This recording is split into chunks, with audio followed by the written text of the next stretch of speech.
Welcome everyone. Well, a couple weeks ago marked the 1-year anniversary of buying this machine. I figured I would take you all out in the woods and give you a little rundown of how this first year went. So let's get out there before the sun goes down.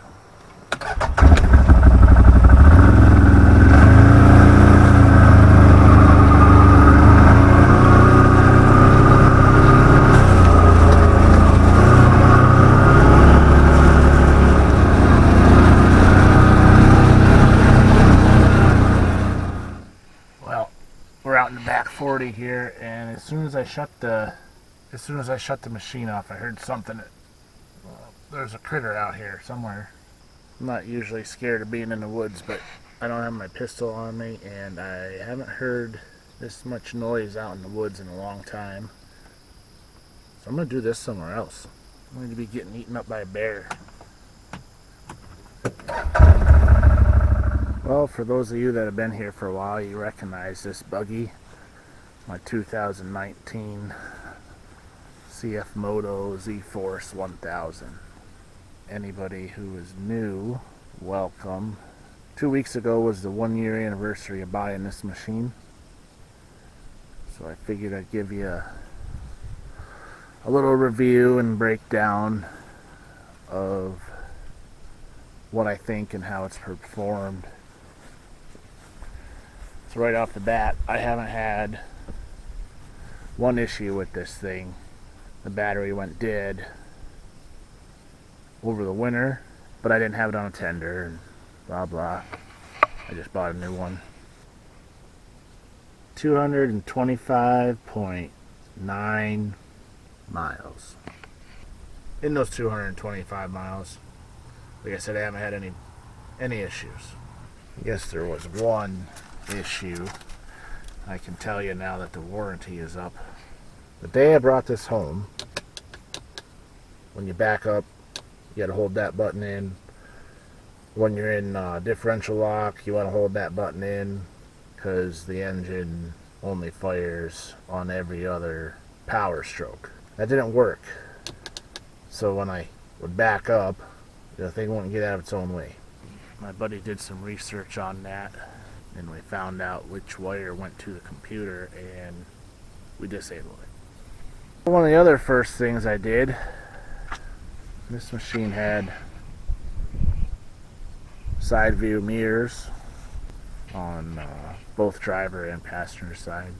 I figured those were just going to get ripped off, and who needs to see behind you when you're going forward anyways, right? But what I did do, we used the original mirror brackets, spun them around. I think I had to flip them side to side. I drilled one new hole between the two existing bolt holes and mounted these LED pods.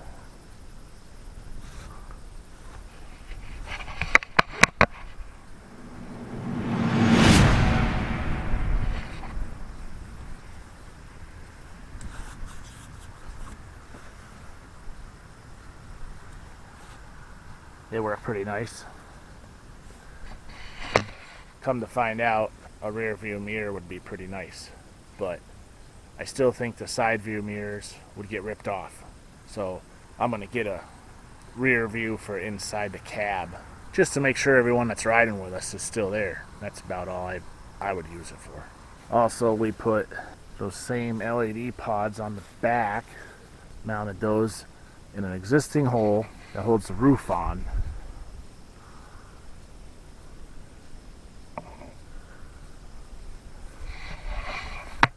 It's a twofer all over the place. 2 for 1. Of course, you got to have your colored LED whip in there so everybody knows where you're at when it's dark. Factory installed 3,000 pound winch. Not an option, comes standard on these. Works perfect, no issues. We use it quite a bit. It pulls good.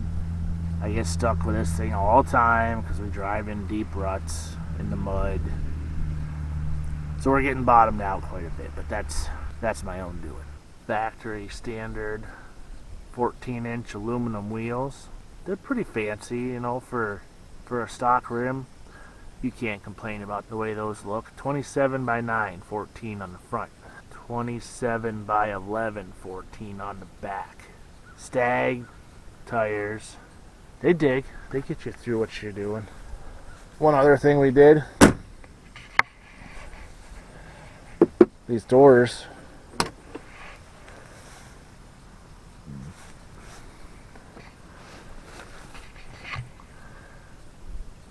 We had these filler panels put in from Octane Ridge. Ordered them right at the dealer. Those are just big holes. You get a lot muddy when you're riding around if you don't have these filler panels. They're tinted. The material is tinted through. It's transparent, but it's tinted. It's not a solid color. I like those for the simple fact that they save you from getting covered in mud, but they do that piece there. So this is after part. That doesn't come standard, but we added those. They don't, the fitment's not quite where it should be. If I had to do it again, I'd get the full steel door to put in there. Like I said, that's an afterthought. That's not a standard piece of equipment. The filler panel.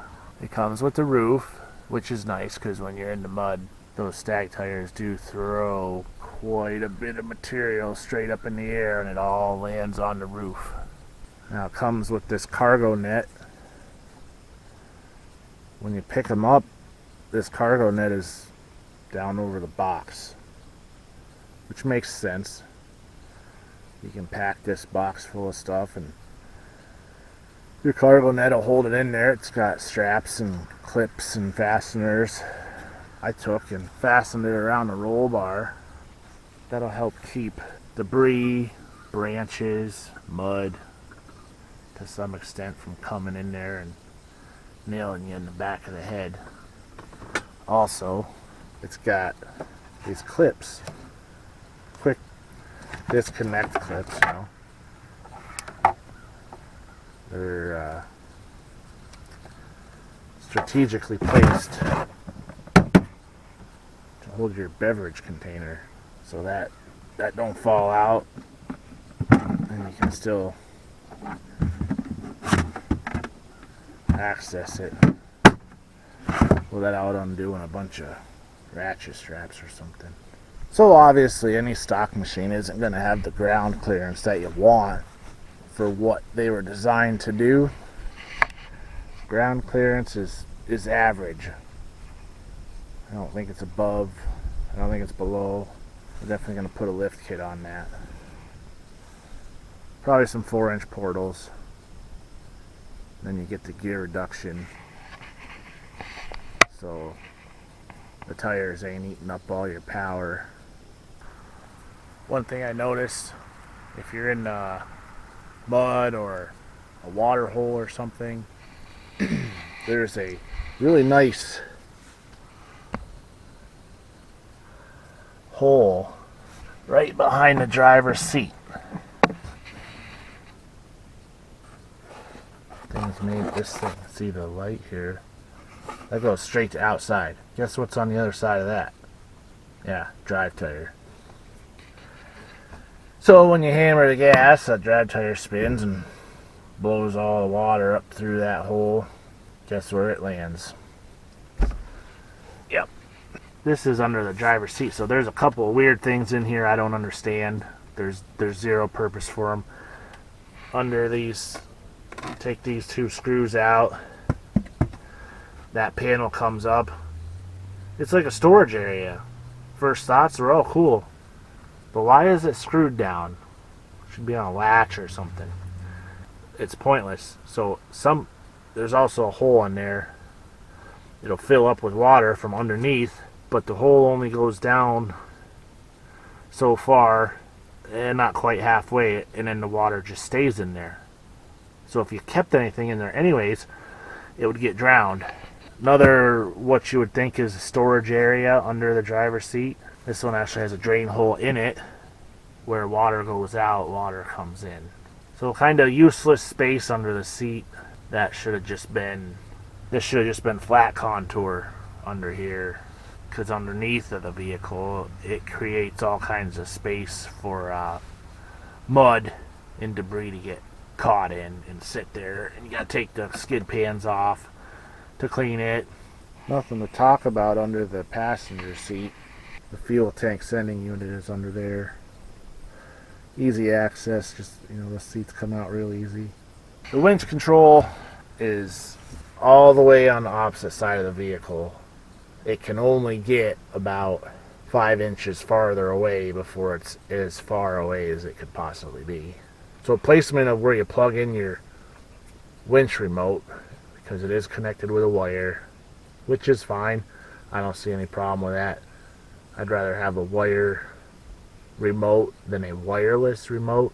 The batteries are never going to go dead in your wire remote. But this thing should be right here,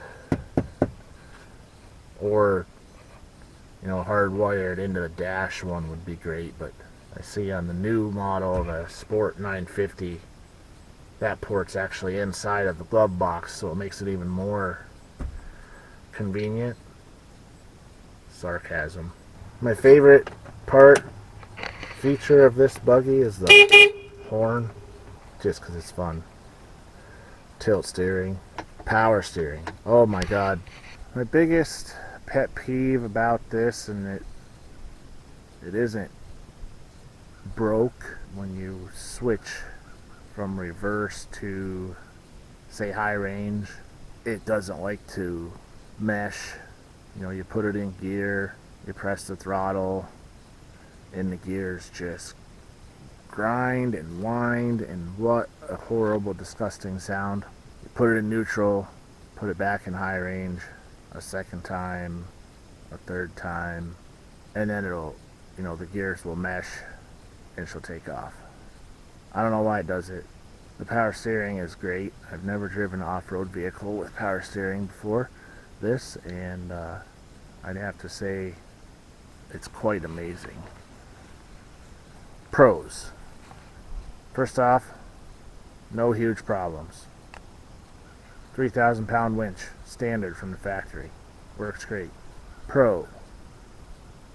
You don't need side view mirrors, so the factory gives you LED pod mounting brackets. Pro. Beefy tires, they get the job done. Pro. More factory mounting options for LED pods. Pro. Cargo net mounted as a rear window serves multi-purposes, like holding your cooler,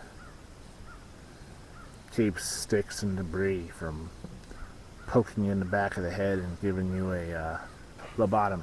Yeah, that. There's more pros. Comes with a roof. The door styling is cool, but it leaves a huge gap, so you gotta buy filler panels. That's a win-lose, because it looks good, but it's gonna cost you money. Pro. It has a horn. Why are you sneaking up on me? Huh? Why are you sneaking up on me, dog? I'm trying to make a video. Oh. Alright, let's check the script. 1 year warranty. Gone. We cut a wire off of the, it's under here, computer that tells the backup retarder to retard stuff. Chopping wires off the computer day one. That was fun. We didn't tell anybody till now, though. What else is good on this? Everything. What'd they come with? 79 horsepower? That's plenty. I ain't going racing. I don't want to race nobody. I'm going out to play in the dirt, ride around on the trails, covered in mud. If you want to race, go get a pro stock and go to the frickin' drag strip. Lots of torque. This thing's got a lot of torque on it. Fails. It's made in China. The transmission doesn't like to mesh up after you switch gears, it takes a second. Winch control port is in a stupid spot. Something that'll screw with your mind for a while is the shift pattern is backwards. But that's not a big deal. I am putting 4-inch portals on it. Probably a 30-inch tire. It'll be a knobby ass tractor tire. High clearance arms. And exhaust. Two Brothers exhaust probably. They got a good tone to them. It's kind of the only one I hear about. I don't really hear about any other aftermarket exhaust for these things. And I'm sure somebody will be making if they haven't already, a tuner you can put in, or a program that you can upload to the computer to dial the power in a little bit. Bottom line is, pretty happy with it for $13,900. What it comes with: aluminum wheels, winch, roof, mirrors, power steering, tilt steering, a horn. Don't forget the horn. 2-wheel drive, 4-wheel drive, differential lock, just like everything. But you get a lot of extras standard for that money. You know, you could go buy a $10,000 one, but you're going to put $10,000 into it to get the stuff that's on this one standard. If you want an inexpensive side-by-side, you can get a new one for decent money. They're not bad looking.